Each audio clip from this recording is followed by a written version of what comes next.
হযরত আব্দুল্লাহ ইবনে আব্বাস রাদিয়াল্লাহু তাআলা আনহু থেকে বর্ণিত, এক ব্যক্তির একটি খেজুর গাছ ছিল। লোকটি বেশ ধনী ছিল, যার কারণে তার প্রচুর অহংকার ছিল।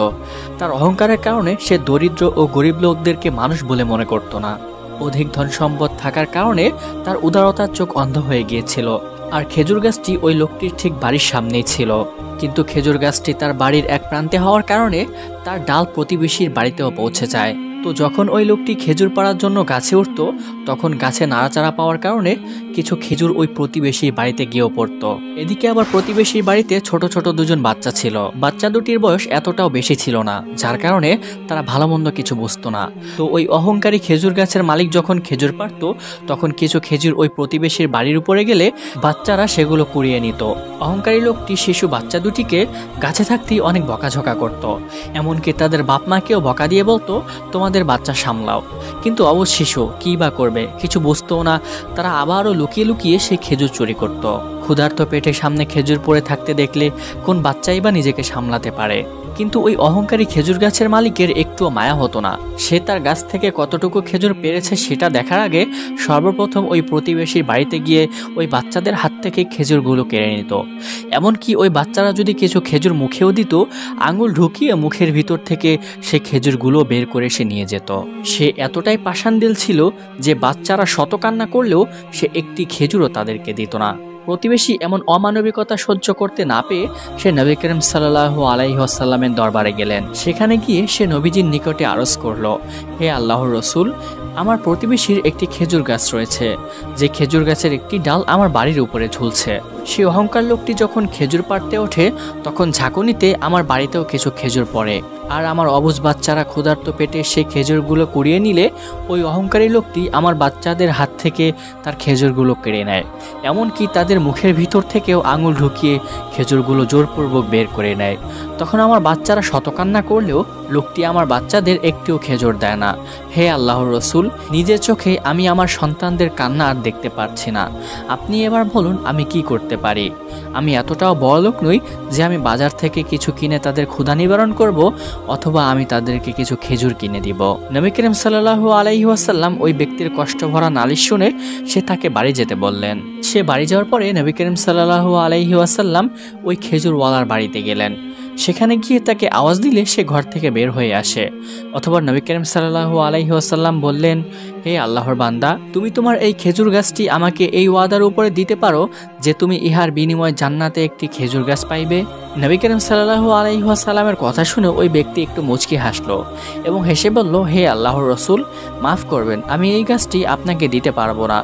ইতিপূর্বে আপনার আগে অনেকেই আমার কাছে এই গাছটি ক্রয় করতে চেয়েছে, কিন্তু আমি কাউকে এই গাছটি দেইনি, কারণ এই খেজুর অত্যন্ত সুস্বাদু। এই খেজুর গাছটি বাদে আমার কাছে আরও অনেক খেজুর গাছ রয়েছে, কিন্তু এই খেজুরের মতো অন্য কোনো গাছের খেজুর নয়। এই খেজুর গাছের খেজুর আমার অত্যন্ত প্রিয়, সুতরাং আমি আপনাকে এই খেজুর গাছটি দিতে পারবো না। এই বলে সে নবী করিম সাল্লাল্লাহু আলাইহি ওয়াসাল্লামকে সেই খেজুর গাছটি দিতে আপত্তি করলো। ওই অহংকারী ব্যক্তি খেজুর গাছটি না দেওয়ায় নবী করিম সাল্লাল্লাহু আলাইহি ওয়াসাল্লাম তেমন কিছু বললেন না, চুপচাপ সেখান থেকে চলে আসলেন। এদিকে আবার তৃতীয় একজন ব্যক্তি সেখানে উপস্থিত ছিল, যে কিনা নবী করিম সাল্লাল্লাহু আলাইহি ওয়াসাল্লাম এবং ওই খেজুর গাছওয়ালার কথা শুনছিল। সে যখন দেখতে পেল নবীজি সেই খেজুর গাছটি চেয়েছে, কিন্তু ওই খেজুর মালিক তা দিচ্ছে না, এবং হতে পারে নবী করিম সাল্লাল্লাহু আলাইহি ওয়াসাল্লাম মন ক্ষুণ্ণ করে সেখান থেকে চলে গিয়েছেন, তাই সে কালবিলম্ব না করে এক দৌড়ে নবীজির খেদমতে হাজির হয়ে গেলেন এবং হাজির হয়ে বললেন, হে আল্লাহর রসুল, ইতিপূর্বে আপনি যে খেজুর গাছটি নিয়ে আলোচনা করছিলেন সেখানে আমি উপস্থিত ছিলাম। হে দয়ার নবী, আপনি তাকে যে খেজুর গাছটির ওয়াদা করেছেন, আমি যদি খেজুর গাছটি আপনার খেদমতে হাজির করে দিতে পারি, তাহলে কি সেই একই ওয়াদা আমার জন্যও থাকবে? তখন নবী করিম সাল্লাল্লাহু আলাইহি ওয়াসাল্লাম উত্তর দিলেন, আচ্ছা ঠিক আছে, তুমি যদি সেই গাছটি এনে দিতে পারো তাহলে তোমার জন্য সেই একই ওয়াদা থাকবে, অর্থাৎ সেই খেজুর গাছটির বিনিময়ে জান্নাতে তোমার জন্য একটি খেজুর গাছ বরাদ্দ থাকবে। নবীজির এই প্রতিশ্রুতি শুনে ওই ব্যক্তি খুশি মনে সেখান থেকে চলে আসলো এবং এসে ওই খেজুর গাছওয়ালার নিকট গেল। খেজুরওয়ালার বাড়িতে গিয়ে দেখলো ওই ব্যক্তি প্রতিদিনের মতো আজকেও খেজুর গাছে উঠে খেজুর পাড়ছে এবং সেই গাছের খেজুরগুলো তার প্রতিবেশীর বাড়িতেও কিছু পড়েছে এবং ওই প্রতিবেশীর বাচ্চারা সেই খেজুরগুলো কুড়ানোর কারণে ওই ব্যক্তি গাছে বসেই সেই বাচ্চাদেরকে রাগারাগি করছে এবং খেজুর নিতে বারণ করছে। ওই ব্যক্তি এই ঘটনাটি দেখে একটু আশ পেল যে নবী করিম সাল্লাল্লাহু আলাইহি ওয়াসাল্লাম এই খেজুর গাছটি কেন নিতে চেয়েছেন। আগন্তুক ব্যক্তি ওই খেজুরওয়ালাকে তখন কিছু বললেন না, সে নিচ থেকে দাঁড়িয়ে দাঁড়িয়ে চুপচাপ সব কিছু দেখছিলেন।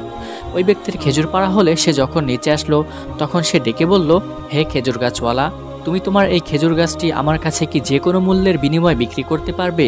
তোমার এই খেজুর গাছটি আমার যথেষ্ট পছন্দ হয়েছে, আমি এই খেজুর গাছটি ক্রয় করতে চাই। তুমি এই খেজুর গাছটির বিনিময়ে যে মূল্য চাইবে আমি তোমাকে সেই মূল্য দিতেই রাজি আছি। তখন ওই খেজুর গাছওয়ালা উত্তর দিল, জনাব, আপনার আগ্রহ দেখে আমি অত্যন্ত খুশি হয়েছি, কিন্তু মাফ করবেন, আমি এই খেজুর গাছটি বিক্রি করব না। এই খেজুর গাছটির চাহিদা অনেকেই প্রকাশ করেছে, এমনকি জনাবে রাসূলুল্লাহ সাল্লাল্লাহু আলাইহি ওয়াসাল্লামও এই খেজুর গাছটির জন্য আমার কাছে এসেছিলেন। কিন্তু এই খেজুর গাছটি আমার কাছে অত্যন্ত প্রিয়, কারণ এটি এমন একটি খেজুর গাছ যার খেজুর কোনো গাছের খেজুরের সাথে মিলে না। এটি অনেক সুস্বাদু, তাই এই খেজুর গাছটি আমি আপনার কাছে কখনোই বিক্রি করতে পারবো না। তার কথা শুনে আগন্তুক ব্যক্তি বলতে লাগলো, হে আল্লাহর বান্দা, তুমি কি এই খেজুর গাছ কিছুতেই বিক্রি করবে না? ভেবে দেখো, তুমি এর বিনিময়ে যা চাইবে আমি তোমাকে তাই দিতে রাজি আছি।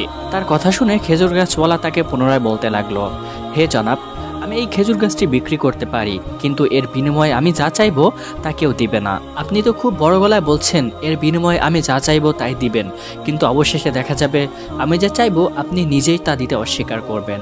সুতরাং ভালো হবে আপনি এই খেজুর গাছের চাহিদা ছেড়ে এখান থেকে চলে যান। তখন ওই আগন্তুক ব্যক্তি তাকে বলল, হে আল্লাহর বান্দা, এই খেজুর গাছটির বিনিময়ে আপনি কি চান? এমন কি জিনিস বা রয়েছে যা দিলে আপনি এই খেজুর গাছটি আমার কাছে বিক্রি করবেন? তখন ওই ব্যক্তি উত্তর দিল, এই খেজুর গাছটির বিনিময়ে আমাকে 40টি খেজুর গাছ দিতে হবে। আপনি যদি আমাকে এই খেজুর গাছটির বিনিময়ে 40টি খেজুর গাছ প্রদান করেন তাহলে আপনার কাছে আমি এই খেজুর গাছটি বিক্রি করতে পারি। তখন ওই আগন্তুক ব্যক্তি বলল, আচ্ছা ঠিক আছে, তোমাকে এই খেজুর গাছটির বিনিময়ে আমি 40টি খেজুর গাছ প্রদান করব।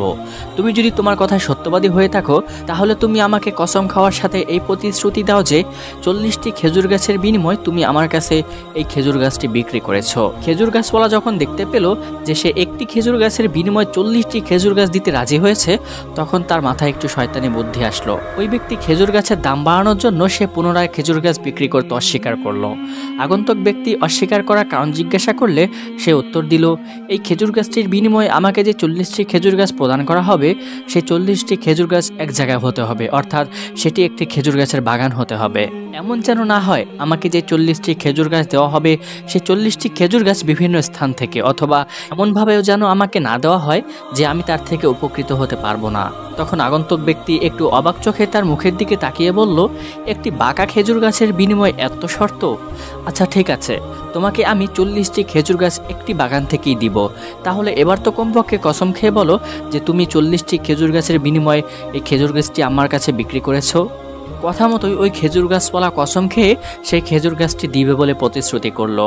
খেজুর গাছটি ক্রয় করার চুক্তি যখন পাকাপাকি হয়ে গেল আগন্তুক ব্যক্তি পুনরায় নবী করিম সাল্লাল্লাহু আলাইহি ওয়াসাল্লামের খেদমতে হাজির হলেন এবং সালাম দিয়ে বললেন, হে আল্লাহর রসুল, আমি সেই খেজুর গাছটি আপনার কথা মতোই ক্রয় করে নিয়েছি এবং সেটি আপনার জন্য হাদিয়া করলাম। এবার আপনি নিশ্চিন্তে সেই খেজুর গাছটি ব্যবহার করতে পারেন এবং তা থেকে আপনি উপকৃত হতে পারেন। তার কথা শুনে নবী করিম সাল্লাল্লাহু আলাইহি ওয়াসাল্লাম মুগ্ধ মনে তাকে জান্নাতের সেই খেজুর গাছের সুসংবাদ দিলেন, যে সুসংবাদটি ইতিপূর্বে সেই অহংকারী খেজুর গাছওয়ালাকে দিয়েছিলেন। এরপরে নবী করিম সাল্লাল্লাহু আলাইহি ওয়াসাল্লাম সেই খেজুর গাছটির মালিকাধীন হয়ে সেই গরিব প্রতিবেশীর কাছে গেল, যে প্রতিবেশী নবী করিম সাল্লাল্লাহু আলাইহি ওয়াসাল্লামের কাছে এই খেজুর গাছটির সম্পর্কে শিকায়াত করেছিলেন। তার কাছে গিয়ে নবী করিম সাল্লাল্লাহু আলাইহি ওয়াসাল্লাম সেই খেজুর গাছটি তাকে দান করে দেন। গরিব প্রতিবেশী সেই খেজুর গাছটি পেয়ে অত্যন্ত খুশি হয়ে গেল এবং মহান আল্লাহ রাব্বুল আলামিনের কাছে মন খুলে শুকরিয়া জ্ঞাপন করলো। তার বাচ্চারাও অনেক খুশি হয়ে গেল। এই ঘটনাটির পরিপ্রেক্ষিতেই মহান আল্লাহ রাব্বুল আলামিন পবিত্র কোরআনে কারিমে সূরা লাইল নাজিল করেন, যেখানে স্পষ্ট ভাষায় বলা হয়েছে, যারা মহান আল্লাহ রাব্বুল আলামিনের জন্য দান করবে নিশ্চয়ই সে অচিরে খুশি হয়ে যাবে, অর্থাৎ মহান আল্লাহ রাব্বুল আলামিন তাকে নাজম ও নেয়ামত দ্বারা খুশি করে দিবেন। মহান আল্লাহ রাব্বুল আলামিন আমাদের সবাইকে সঠিক বিষয়গুলো জেনে এবং মেনে এবং বেশি বেশি দান সৎকার করার তৌফিক দান করেন। তো প্রিয় দর্শক দেন ভিউয়ার্স অ্যান্ড অডিয়েন্স, ভিডিওটি যদি ভালো লেগে থাকে তাহলে অবশ্যই সাবস্ক্রাইব করে বেল আইকনটি ক্লিক করে রাখবেন পরবর্তী ভিডিওর নোটিফিকেশন পাওয়ার জন্য। আর যদি পূর্ব থেকে সাবস্ক্রাইব করা থাকে তাহলে অসংখ্য ধন্যবাদ দেন, জাযাকুমুল্লাহ। আর অবশ্যই লাইক কমেন্ট করতে ভুলবেন না। আপনাদের সাথে আবার দেখা হবে। Till then take care. আসসালামু আলাইকুম রহমতুল্লাহ।